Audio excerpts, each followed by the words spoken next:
Good morning, and thank you for tuning in to Scripture a Day. We want to direct your attention to New Testament, Matthew chapter 16 and verse 15. And Jesus says, "But what about you? Who do you say that I am?"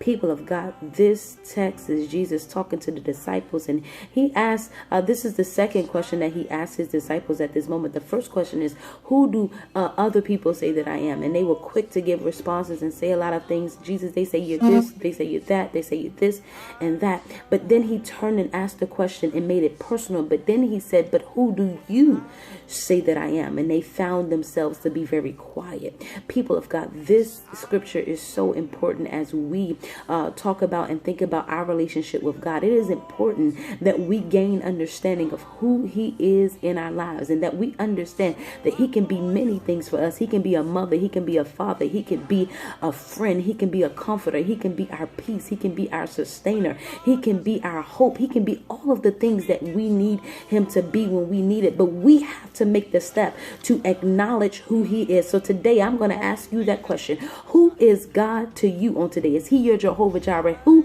is he? How can he function in your life? How do you declare he is in your life? People of God, your mouth and your language has so much power, and it's what you declare out of your mouth. God, I believe you today to be my righteousness. I believe you today to be my keeper. And as you begin to declare those things, then God will allow things to fall in line with that declaration. I want you to know today that it is important that you can identify who God is in your life, because then you will be in a position to move like never before, with authority, with power, and with strength, knowing that God is everything that you declare him to be in your life on today. People of God, I pray that you will take some time out of your day just to acknowledge who God is in your life today. And as you make those declarations in boldness, I pray that God will show up like never before in your life.